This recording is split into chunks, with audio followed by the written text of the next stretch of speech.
Friend, स्वागत है आपका अपने चैनल आज क्लास में। आज की इस वीडियो में इतिहास के काफ़ी महत्वपूर्ण पाठ, भारत में राष्ट्रवाद के सभी महत्वपूर्ण ऑब्जेक्टिव प्रश्न हम आपको बताएंगे। जितना भी हम आपको ऑब्जेक्टिव प्रश्न बताएंगे वो आपके बोर्ड परीक्षा के लिए काफ़ी महत्वपूर्ण रहेगा। तो एक भी प्रश्न प्लीज़ आप लोग स्किप मत कीजिएगा, वीडियो को प्लीज़ आप लोग शुरू से लेके अंत तक देखिएगा। और इसमें से जो भी प्रश्न आपको याद ना हो तो प्लीज़ आप लोग उसे नोटबुक पे लिख के जरूर याद कर लीजिएगा। चैनल को अभी तक आप सब्सक्राइब नहीं किए हैं तो चैनल को सब्सक्राइब कर लीजिएगा। और सब्सक्राइब करने के बाद एक बेल आइकन आता है तो बेल आइकन को दबा के ऑल पे कर लीजिएगा, ताकि जब भी लाइव क्लास हो तो आपके पास नोटिफिकेशन पहुंचता रहे। और जितना भी हम आपको ऑब्जेक्टिव प्रश्न बताएंगे वो एनसीईआरटी पैटर्न के आधार पर ही बताएंगे। तो वीडियो को प्लीज आप लोग शुरू से लेके अंत तक जरूर देखिएगा। आइए शुरू करते हैं पहले नंबर प्रश्न से। पहला नंबर प्रश्न है कि गांधी जी को महात्मा की उपाधि किसने दिया था। ए ऑप्शन है मोतीलाल नेहरू ने, बी ऑप्शन है लाला लाजपत राय ने, सी ऑप्शन है रविंद्रनाथ टैगोर ने, डी ऑप्शन है गोपाल कृष्ण गोखले ने। काफी महत्वपूर्ण प्रश्न है। यहाँ पे आपको बताना है कि गांधी जी को महात्मा की उपाधि किसने दिया था। तो रविंद्रनाथ टैगोर ने दिया था, इसे आपको याद रखना है। यानी यहाँ पे सी ऑप्शन बिल्कुल ही सही हो जाएगा। ये देखते हैं अगला प्रश्न, दो नंबर प्रश्न है कि गांधी जी का जन्म कहाँ हुआ था। ए ऑप्शन है बिहार में, बी ऑप्शन है उत्तर प्रदेश में, सी ऑप्शन है गुजरात में, डी ऑप्शन है मध्य प्रदेश में। तो यहाँ पे आपको बताना है कि गांधी जी का जन्म कहाँ हुआ था। तो गांधी जी का जन्म गुजरात में हुआ था, इसे आपको याद रखना है। यानी यहाँ पे सी ऑप्शन बिल्कुल ही सही हो जाएगा। ये देखते हैं अगला प्रश्न, तीन नंबर प्रश्न है कि महात्मा गांधी अपना राजनीतिक गुरु किसे मानते हैं। ए ऑप्शन है बाल गंगाधर तिलक को, बी ऑप्शन है गोपाल कृष्ण गोखले को, सी ऑप्शन है लाला लाजपत राय को, डी ऑप्शन है सुरेंद्रनाथ बनर्जी को। तो यहाँ पे आपको बताना है कि महात्मा गांधी अपना राजनीतिक गुरु किसे मानते हैं। तो गोपाल कृष्ण गोखले को मानते हैं, इसे आपको याद रखना है।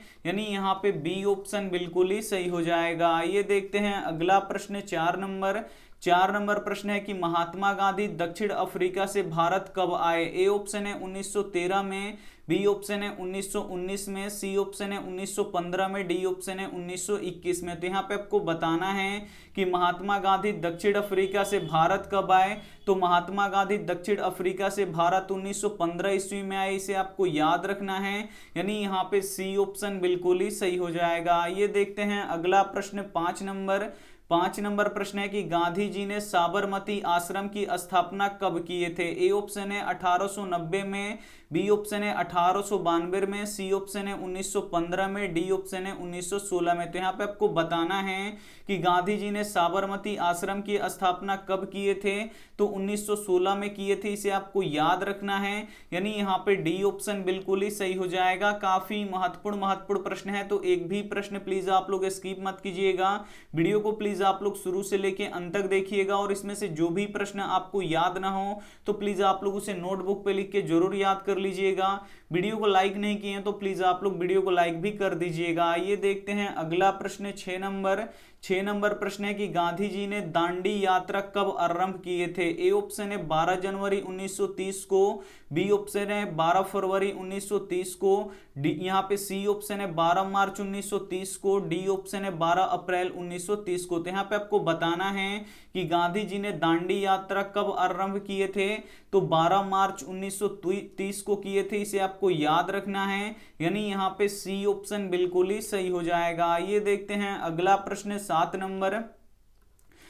नंबर प्रश्न है कि हिंद स्वराज नामक पुस्तक किसने लिखी थी। काफी महत्वपूर्ण प्रश्न है ये आपके बोर्ड परीक्षा के लिए। ए ऑप्शन है बाल गंगाधर तिलक ने, बी ऑप्शन है लाला लाजपत राय ने, सी ऑप्शन है महात्मा गांधी ने, डी ऑप्शन है गोपाल कृष्ण गोखले ने। तो यहाँ पे आपको बताना है कि हिंद स्वराज पुस्तक किसने लिखा था। तो महात्मा गांधी जी ने लिखे थे, इसे आपको याद रखना है। यानी यहाँ पे सी ऑप्शन बिल्कुल ही सही हो जाएगा। ये देखते हैं अगला प्रश्न, 8 नंबर प्रश्न है कि गांधी जी ने सत्याग्रह का प्रयोग पहली बार कहाँ किए। ए ऑप्शन है भारत में, बी ऑप्शन है दक्षिण अफ्रीका में, सी ऑप्शन है इंग्लैंड में, डी ऑप्शन है रूस में। यहाँ पे आपको बताना है कि गांधी जी ने सत्याग्रह का प्रयोग पहली बार कहां किए थे, तो दक्षिण अफ्रीका में किए थे। इसे आपको याद रखना है और ये प्रश्न आपके बोर्ड परीक्षा के लिए काफी महत्वपूर्ण है, तो प्लीज इसे आप लोग याद रखिएगा। आइए देखते हैं अगला प्रश्न 9 नंबर प्रश्न है कि गद्दार पार्टी का स्थापना किसने किया। ए ऑप्शन है गुरुदयाल सिंह ने, बी ऑप्शन है चंद्रशेखर आजाद ने, सी ऑप्शन है लाला हरदयाल ने, डी ऑप्शन है सोहन सिंह ने। तो यहाँ पे आपको बताना है कि गद्दार पार्टी का स्थापना किसने किया, तो गद्दार पार्टी का स्थापना लाला हरदयाल ने किया, इसे आपको याद रखना है, यानी यहाँ पे सी ऑप्शन बिल्कुल ही सही हो जाएगा। ये देखते हैं अगला प्रश्न 10 नंबर प्रश्न है कि गिरमिटिया मजदूर बिहार के किस क्षेत्र से भेजे जाते हैं। ए ऑप्शन है पूर्वी क्षेत्र से, बी ऑप्शन है उत्तरी क्षेत्र से, सी ऑप्शन है दक्षिणी क्षेत्र से, डी ऑप्शन है पश्चिमी क्षेत्र से। तो यहाँ पे आपको बताना है कि गिरमिटिया मजदूर बिहार के किस क्षेत्र से भेजे जाते थे, तो पश्चिमी क्षेत्र से भेजे जाते थे, इसे आपको याद रखना है, यानी यहाँ पे डी ऑप्शन बिल्कुल ही सही हो जाएगा। आइए देखते हैं अगला प्रश्न 11 नंबर प्रश्न है कि तिनकठिया प्रणाली किन पर लागू की गई थी। ए ऑप्शन है उद्योगपतियों पर, बी ऑप्शन है व्यापारियों पर, सी ऑप्शन है श्रमिकों पर, डी ऑप्शन है किसानों पर। तो यहाँ पे आपको बताना है कि तिनकठिया प्रणाली किन पर लागू की गई थी, तो तिनकठिया प्रणाली किसानों पर लागू की गई थी, इसे आपको याद रखना है। और ये भी प्रश्न आपके बोर्ड परीक्षा के लिए काफी महत्वपूर्ण है, यानी यहाँ पे डी ऑप्शन बिल्कुल ही सही हो जाएगा। और ये सभी प्रश्न जितना हम आपको बता रहे हैं ये आपके बोर्ड परीक्षा के लिए काफी महत्वपूर्ण है, तो प्लीज आप लोग वीडियो को एकदम शुरू से लेके अंत तक देखिएगा। और इसमें से जो भी प्रश्न आपको याद ना हो तो प्लीज आप लोग उसे लिख के जरूर याद कर लीजिएगा। आइए देखते हैं अगला प्रश्न 12 नंबर प्रश्न है कि वेदों की ओर लौटो का नारा किसने दिया। ए ऑप्शन है दयानंद सरस्वती ने, बी ऑप्शन है राजा राम मोहन राय ने, सी ऑप्शन है स्वामी विवेकानंद ने, डी ऑप्शन है रामकृष्ण परमहंस ने। तो यहाँ पे आपको बताना है कि वेदों की ओर लौटो का नारा किसने दिया, तो वेदों की ओर लौटो का नारा दयानंद सरस्वती ने दिया, इसे आपको याद रखना है, यानी यहाँ पे ए ऑप्शन बिल्कुल ही सही हो जाएगा। ये देखते हैं अगला प्रश्न 13 नंबर प्रश्न है कि 1905 में बंगाल विभाजन किसके समय पर हुआ था। ए ऑप्शन है लॉर्ड कर्जन के समय पर, बी ऑप्शन है लॉर्ड रिपन के समय पर, सी ऑप्शन है लॉर्ड लिटन के समय पर, डी ऑप्शन है लॉर्ड डलहौजी के समय पर। तो यहाँ पे आपको बताना है कि 1905 में बंगाल विभाजन किसके समय पर हुआ था, तो लॉर्ड कर्जन के समय पर हुआ था, इसे आपको याद रखना है, यानी यहाँ पे ए ऑप्शन बिल्कुल ही सही हो जाएगा। एक प्रश्न ये भी पूछा जाता है कि बंगाल विभाजन कब हुआ था, तो बंगाल विभाजन 1905 में हुआ था, तो ये भी साथ में आपको याद रखना है। आइए देखते हैं अगला प्रश्न 14 नंबर प्रश्न है निम्न में से किसे बादशाह खान या सीमांत बादशाह खां कहा जाता है। ए ऑप्शन है महात्मा गांधी को, बी ऑप्शन है आगा खां को, सी ऑप्शन है खान अब्दुल गफ्फार खान को, डी ऑप्शन है सैयद अहमद को। तो यहाँ पे आपको बताना है कि निम्न में से किसे बादशाह खां या सीमांत बादशाह खां कहा जाता है, तो खान अब्दुल गफ्फार खान को कहा जाता है, इसे आपको याद रखना है, यानी यहाँ पे सी ऑप्शन बिल्कुल ही सही हो जाएगा। आइए देखते हैं अगला प्रश्न 15 नंबर प्रश्न है कि जालियांवाला बाग हत्याकांड कब हुआ था। ए ऑप्शन है 13 अप्रैल 1919 को, बी ऑप्शन है 15 मार्च 1990 को, सी ऑप्शन है 20 अप्रैल 2000 को, डी ऑप्शन है 30 मई 1999 को। तो यहाँ पे आपको बताना है कि जालियांवाला बाग हत्याकांड कब हुआ था, तो 13 अप्रैल 1919 को हुआ था, इसे आपको याद रखना है। और ये प्रश्न आपके बोर्ड परीक्षा के लिए काफी महत्वपूर्ण है कि जालियांवाला बाग हत्याकांड कब हुआ था, तो 13 अप्रैल 1919 को हुआ था, इसे आपको याद रखना है। आइए देखते हैं अगला प्रश्न 16 नंबर प्रश्न है कि जालियांवाला बाग हत्याकांड में किसने गोली चलवाया था। ए ऑप्शन है महात्मा गांधी ने, बी ऑप्शन है लॉर्ड रिपन ने, सी ऑप्शन है लॉर्ड डलहौजी ने, डी ऑप्शन है जनरल ओ डायर ने। तो यहाँ पे आपको बताना है कि जालियांवाला बाग हत्याकांड में किसने गोली चलवाया था, तो जनरल ओ डायर ने चलवाया था, इसे आपको याद रखना है, यानी यहाँ पे डी ऑप्शन बिल्कुल ही सही हो जाएगा। और जालियांवाला बाग कहाँ स्थित है, तो ये अमृतसर में स्थित है, तो ये भी साथ में आपको याद रखना है। आइए देखते हैं अगला प्रश्न 17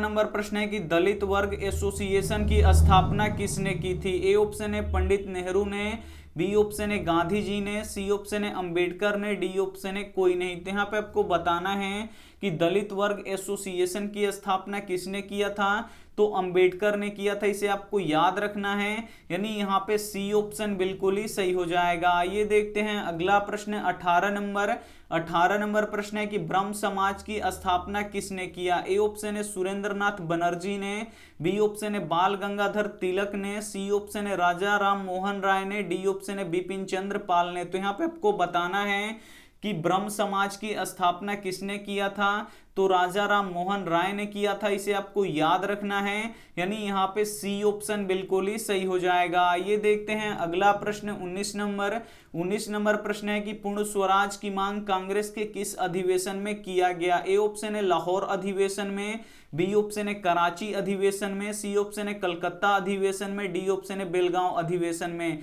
19 नंबर प्रश्न काफी महत्वपूर्ण है आपके बोर्ड परीक्षा के लिए कि पूर्ण स्वराज की मांग कांग्रेस के किस अधिवेशन में किया गया, तो लाहौर अधिवेशन में किया गया, इसे आपको याद रखना है, यानी यहाँ पे ए ऑप्शन बिल्कुल ही सही हो जाएगा। ये देखते हैं अगला प्रश्न 20 नंबर प्रश्न है कि बारदोली सत्याग्रह किसके नेतृत्व में हुआ था। यह भी काफी महत्वपूर्ण प्रश्न है आपके बोर्ड परीक्षा के लिए। ए ऑप्शन है वल्लभ भाई पटेल के नेतृत्व में, बी ऑप्शन है राम मनोहर लोहिया के नेतृत्व में, सी ऑप्शन है सुभाष चंद्र बोस के नेतृत्व में, डी ऑप्शन है लाला लाजपत राय के नेतृत्व में। तो यहाँ पे आपको बताना है कि बारदोली सत्याग्रह किसके नेतृत्व में हुआ था, तो वल्लभ भाई पटेल के नेतृत्व में हुआ था, इसे आपको याद रखना है, यानी यहाँ पे ए ऑप्शन बिल्कुल ही सही हो जाएगा। ये देखते हैं अगला प्रश्न 21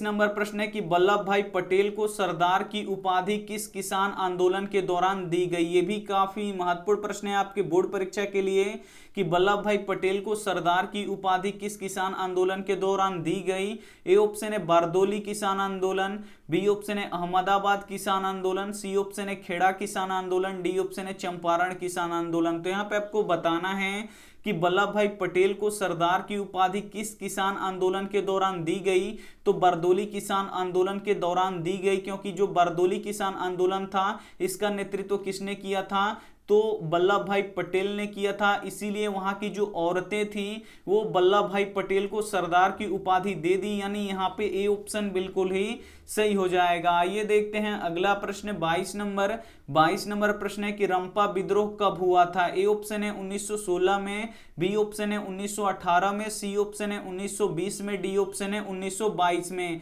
और ये भी प्रश्न काफी महत्वपूर्ण है आपके बोर्ड परीक्षा के लिए कि रंपा विद्रोह कब हुआ था, तो रंपा विद्रोह 1916 ईस्वी में हुआ था, इसे आपको याद रखना है, यानी यहाँ पे ए ऑप्शन बिल्कुल ही सही हो जाएगा। ये देखते हैं अगला प्रश्न 23 नंबर प्रश्न है कि महात्मा गांधी किस पत्रिका का संपादन किए थे। ए ऑप्शन है केसरी, बी ऑप्शन है मराठी, सी ऑप्शन है यंग इंडिया और केसरी, डी ऑप्शन है यहाँ पे बंगाली। तो यहाँ पे आपको बताना है कि महात्मा गांधी किस पत्रिका का संपादन किए थे, तो ये काफी महत्वपूर्ण प्रश्न है आपके बोर्ड परीक्षा के लिए। तो जो महात्मा गांधी जी थे वो यंग इंडिया और हरिजन पत्रिका का संपादन किए थे, इसे आपको याद रखना है, यानी यहाँ पे सी ऑप्शन बिल्कुल ही सही हो जाएगा। एक यहाँ पे देखिए हरिजन पत्रिका था, एक हरिजन पत्रिका और एक यंग इंडिया पत्रिका, इन दोनों का क्या किए थे, संपादन किए थे। और ये दोनों प्रश्न बोर्ड परीक्षा में बहुत बार पूछा जाता है, तो इसे आपको याद रखना है। आइए देखते हैं अगला प्रश्न यहाँ पे 24 नंबर प्रश्न है कि फॉरवर्ड ब्लॉक की स्थापना किसने किया था। ए ऑप्शन है राम मनोहर लोहिया ने, बी ऑप्शन है सुभाष चंद्र बोस ने, सी ऑप्शन है लाला लाजपत राय ने, डी ऑप्शन है नरेंद्र देव ने। तो यहाँ पे आपको बताना है कि फॉरवर्ड ब्लॉक की स्थापना किसने किया था, तो सुभाष चंद्र बोस ने किया था, इसे आपको याद रखना है, यानी यहाँ पे बी ऑप्शन बिल्कुल ही सही हो जाएगा। काफी महत्वपूर्ण प्रश्न है, तो प्लीज आप लोग एक भी प्रश्न स्किप मत कीजिएगा, वीडियो को प्लीज आप लोग शुरू से लेके अंत तक देखिएगा। और इसमें से जो भी प्रश्न आपको याद ना हो तो प्लीज आप लोग उसे नोटबुक पे लिख के जरूर याद कर लीजिएगा। और वीडियो को लाइक नहीं किए तो प्लीज आप लोग वीडियो को लाइक भी कर दीजिएगा। ये देखते हैं अगला प्रश्न 25 25 नंबर प्रश्न है कि चौरी चौरा वर्तमान में भारत के किस राज्य में स्थित है? ए ऑप्शन है उत्तर प्रदेश में, बी ऑप्शन है बिहार में, सी ऑप्शन है बंगाल में, डी ऑप्शन है उड़ीसा में। तो यहाँ पे आपको बताना है कि चौरा चौरी यहाँ पे देखिए वर्तमान में भारत के किस राज्य में स्थित है? तो ये उत्तर प्रदेश में स्थित है, इसे आपको याद रखना है, यानी यहाँ पे ए ऑप्शन बिल्कुल ही सही हो जाएगा। आइए देखते हैं अगला प्रश्न 26 नंबर प्रश्न है कि रॉलेट कानून किस उद्देश्य से लाया गया था? यहाँ पे आपको बताना है कि रॉलेट एक्ट जो कानून था वो किस उद्देश्य से लाया गया था। ए ऑप्शन है कालाबाजारी को रोकने के लिए, बी ऑप्शन है सरकारी नौकरियों में प्रवेश के लिए, सी ऑप्शन है क्रांतिकारी गतिविधियों को रोकने के लिए, डी ऑप्शन है शिक्षण संस्थानों में प्रवेश के लिए। तो यहाँ पे आपको बताना है कि रॉलेट एक्ट कानून किस उद्देश्य से लाया गया था, तो क्रांतिकारी गतिविधियों को रोकने के लिए लाया गया था, इसे आपको याद रखना है, यानी यहाँ पे सी ऑप्शन बिल्कुल ही सही हो जाएगा। ये देखते हैं अगला प्रश्न 27 नंबर प्रश्न है कि रॉलेट कानून किस वर्ष पारित हुआ? काफी महत्वपूर्ण प्रश्न है। ए ऑप्शन है 1908 में, बी ऑप्शन है 1909 में, सी ऑप्शन है 1919 में, डी ऑप्शन है 1920 में। तो यहाँ पे आपको बताना है कि जो रॉलेट एक्ट कानून था ये किस वर्ष पारित हुआ? तो ये 1919 में पारित हुआ, इसे आपको याद रखना है, यानी यहाँ पे सी ऑप्शन बिल्कुल ही सही हो जाएगा। ये देखते हैं अगला प्रश्न 28 नंबर प्रश्न है कि राष्ट्रीय स्वयंसेवक संघ की स्थापना कब और किसने किया? ए ऑप्शन है 1930 में गुरु गोलवालकर ने, बी ऑप्शन है 1925 में केवी हेडगोवर ने, सी ऑप्शन है 1926 में चित्तरंजन दास ने, डी ऑप्शन है 1928 में लालचंद ने। तो यहाँ पे आपको बताना है कि राष्ट्रीय स्वयंसेवक संघ की स्थापना कब और किसने किया? तो 1925 में इसका स्थापना हुआ, और किसने किया? तो केवी हेडगोवर ने किया, इसे आपको याद रखना है, यानी यहाँ पे बी ऑप्शन बिल्कुल ही सही हो जाएगा। ये देखते हैं अगला प्रश्न 29 नंबर प्रश्न है कि टीपू सुल्तान का जन्म कहाँ हुआ था? ए ऑप्शन है मैसूर में, बी ऑप्शन है शिमला में, सी ऑप्शन है कश्मीर में, डी ऑप्शन है इनमें से कोई नहीं। और 29 नंबर भी प्रश्न काफी महत्वपूर्ण है कि टीपू सुल्तान का जन्म कहाँ हुआ? तो टीपू सुल्तान का जन्म मैसूर में हुआ, इसे आपको याद रखना है, यानी यहाँ पे ए ऑप्शन बिल्कुल ही सही हो जाएगा। ये देखते हैं अगला प्रश्न 30 नंबर प्रश्न है कि भारतीय राष्ट्रीय कांग्रेस की स्थापना किस वर्ष हुआ था? ए ऑप्शन है 1885 में, बी ऑप्शन है 1890 में, सी ऑप्शन है 1895 में, डी ऑप्शन है 1900 में। यहाँ पे आपको बताना है कि भारतीय राष्ट्रीय कांग्रेस की स्थापना किस वर्ष हुआ? तो 1885 में हुआ, इसे आपको याद रखना है, यानी यहाँ पे ए ऑप्शन बिल्कुल ही सही हो जाएगा। ये देखते हैं अगला प्रश्न यहाँ पे 31 नंबर प्रश्न है कि भारतीय राष्ट्रीय कांग्रेस के पहले अध्यक्ष कौन थे? ये काफी महत्वपूर्ण प्रश्न है। यहाँ पे आपको बताना है कि भारतीय राष्ट्रीय कांग्रेस के पहले अध्यक्ष कौन थे? ए ऑप्शन है व्योमेश चंद्र बनर्जी, बी ऑप्शन है एनी बेसेंट, सी ऑप्शन है बदरुद्दीन तैयब जी, डी ऑप्शन है महात्मा गांधी। तो यहाँ पे आपको बताना है कि भारतीय राष्ट्रीय कांग्रेस के पहले अध्यक्ष कौन थे? तो भारतीय राष्ट्रीय कांग्रेस के पहले अध्यक्ष व्योमेश चंद्र बनर्जी थे, इसे आपको याद रखना है, यानी यहाँ पे ए ऑप्शन बिल्कुल ही सही हो जाएगा। और भारतीय राष्ट्रीय कांग्रेस का स्थापना कब हुआ था? तो 1885 में हुआ था, इसे आपको याद रखना है। और भारतीय राष्ट्रीय कांग्रेस का स्थापना किसने किया था? तो ए.ओ. ह्यूम ने किया था, तो ये भी आपको याद रखना है। आइए देखते हैं अगला प्रश्न 33 नंबर प्रश्न है कि भारतीय राष्ट्रीय कांग्रेस के पहले मुस्लिम अध्यक्ष कौन थे? काफी महत्वपूर्ण प्रश्न है। यहाँ पे आपको बताना है कि भारतीय राष्ट्रीय कांग्रेस के पहले मुस्लिम अध्यक्ष कौन थे? ए ऑप्शन है व्योमेश चंद्र बनर्जी, बी ऑप्शन है एनी बेसेंट, सी ऑप्शन है बदरुद्दीन तैयब जी, डी ऑप्शन है महात्मा गांधी। तो भारतीय राष्ट्रीय कांग्रेस के पहले मुस्लिम अध्यक्ष कौन थे?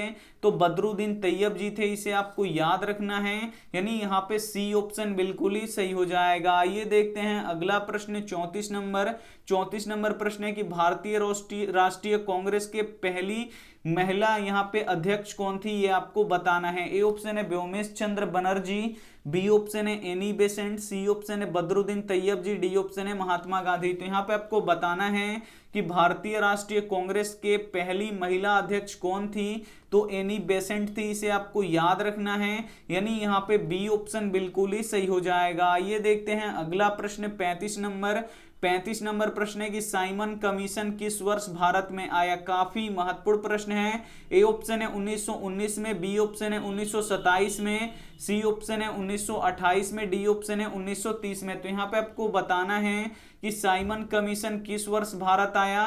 तो साइमन कमीशन 1928 में भारत आया, इसे आपको याद रखना है, यानी यहाँ पे सी ऑप्शन बिल्कुल ही सही हो जाएगा। काफी महत्वपूर्ण प्रश्न है, तो प्लीज आप लोग वीडियो को शुरू से लेके अंत तक देखिएगा और इसमें से जो भी प्रश्न आपको याद ना हो तो प्लीज आप लोग उसे नोटबुक पे लिख के जरूर याद कर लीजिएगा। आइए देखते हैं अगला प्रश्न 32 नंबर प्रश्न है कि वर्नाक्यूलर प्रेस एक्ट कब पारित हुआ? ए ऑप्शन है 1870 में, बी ऑप्शन है 1872 में, सी ऑप्शन है 1878 में, डी ऑप्शन है 1886 में। तो यहाँ पे आपको बताना है कि वर्नाक्यूलर प्रेस एक्ट कब पारित हुआ। तो ये 1878 ईस्वी में पारित हुआ, इसे आपको याद रखना है, यानी यहाँ पे सी ऑप्शन बिल्कुल ही सही हो जाएगा। आइए देखते हैं अगला प्रश्न यहाँ पे 36 नंबर प्रश्न है कि प्रथम आईसीएस कौन थे? ए ऑप्शन है सत्येंद्र नाथ टैगोर, बी ऑप्शन है बिपिन चंद्र पाल, सी ऑप्शन है दादा भाई नौरोजी, डी ऑप्शन है इनमें से कोई नहीं। तो यहाँ पे आपको बताना है कि प्रथम आईसीएस कौन थे। तो सत्येंद्र नाथ टैगोर थे, इसे आपको याद रखना है, यानी यहाँ पे ए ऑप्शन बिल्कुल ही सही हो जाएगा। आइए देखते हैं अगला प्रश्न 37 नंबर प्रश्न है कि प्रथम विश्व युद्ध कब शुरू हुआ? ए ऑप्शन है 1914 में, बी ऑप्शन है 1916 में, सी ऑप्शन है 1918 में, डी ऑप्शन है 1920 में। तो यहाँ पे आपको बताना है कि प्रथम विश्व युद्ध कब शुरू हुआ। तो 1914 ईस्वी में शुरू हुआ, इसे आपको याद रखना है। काफी महत्वपूर्ण प्रश्न है, यानी यहाँ पे ए ऑप्शन बिल्कुल ही सही हो जाएगा। ये देखते हैं अगला प्रश्न 38 नंबर प्रश्न है कि मुस्लिम लीग की स्थापना कब हुई थी? ए ऑप्शन है 1906 ईस्वी में, बी ऑप्शन है 1907 ईस्वी में, सी ऑप्शन है 1908 ईस्वी में, डी ऑप्शन है 1909 ईस्वी में। तो यहाँ पे आपको बताना है कि मुस्लिम लीग की स्थापना कब हुई थी। तो मुस्लिम लीग की स्थापना 1906 ईस्वी में हुआ था, इसे आपको याद रखना है, यानी यहाँ पे ए ऑप्शन बिल्कुल ही सही हो जाएगा। ये देखते हैं अगला प्रश्न 39 नंबर कि तान भगत आंदोलन का नेतृत्व किसने किया था? ए ऑप्शन है महात्मा गांधी ने, बी ऑप्शन है जवाहरलाल नेहरू ने, सी ऑप्शन है जतरा भगत ने, डी ऑप्शन है लाला लाजपत राय ने। तो यहाँ पे आपको बताना है कि तान भगत आंदोलन का नेतृत्व किसने किया था। तो जतरा भगत ने किया था, इसे आपको याद रखना है, यानी यहाँ पे सी ऑप्शन बिल्कुल ही सही हो जाएगा। ये देखते हैं अगला प्रश्न 40 नंबर प्रश्न है कि कांग्रेस शब्द किस देश से लिया गया है? ए ऑप्शन है अमेरिका से, बी ऑप्शन है इंग्लैंड से, सी ऑप्शन है पाकिस्तान से, डी ऑप्शन है रूस से। तो यहाँ पे आपको बताना है कि कांग्रेस शब्द किस देश से लिया गया है। तो कांग्रेस शब्द अमेरिका से लिया गया है, इसे आपको याद रखना है, यानी यहाँ पे ए ऑप्शन बिल्कुल ही सही हो जाएगा। यहाँ पे हम 40 ऑब्जेक्टिव प्रश्न बता चुके हैं जो आपके बोर्ड परीक्षा के लिए काफी महत्वपूर्ण है। अगर इसमें से जो भी प्रश्न आपको याद ना हो तो प्लीज आप लोग उसे नोटबुक पे लिख के जरूर याद कर लीजिएगा और उसे टाइम से आप लोग रिवीजन करते रहिएगा। तो ये सभी प्रश्न आपको 100% याद रहेंगे और बोर्ड परीक्षा में आप लोग काफी अच्छा नंबर ला सकते हैं, ये हमारा गारंटी है। तो प्लीज आप लोग रिवीजन करना मत भूलिएगा, एकदम आप लोग रिवीजन करते रहिएगा। और ये रहा आपके लिए होमवर्क प्रश्न, इसका जवाब आपको कमेंट बॉक्स में देना है कि बिहार में किसकी प्रधानता है? ए ऑप्शन है कृषि की, बी ऑप्शन है मछली पालन की, सी ऑप्शन है खनिज की, डी ऑप्शन है उद्योग की। तो जो भी ऑप्शन आपको सही लगे वो आप हमें जरूर कमेंट कर दीजिएगा। वीडियो को लाइक नहीं किए तो प्लीज आप लोग वीडियो को लाइक कीजिएगा, अपने दोस्तों के पास इस वीडियो को जरूर शेयर कीजिएगा। चैनल को सब्सक्राइब नहीं किए हैं तो चैनल को सब्सक्राइब करके साथ में बेल आइकन को ऑल पे दबा लीजिएगा ताकि जब भी लाइव क्लास हो तो आपके पास नोटिफिकेशन पहुंचता रहे। थैंक यू फॉर वॉचिंग, मिलते हैं अगली वीडियो में, तब तक अपना ध्यान रखिए, मन लगा के पढ़ाई कीजिए। Take care and bye.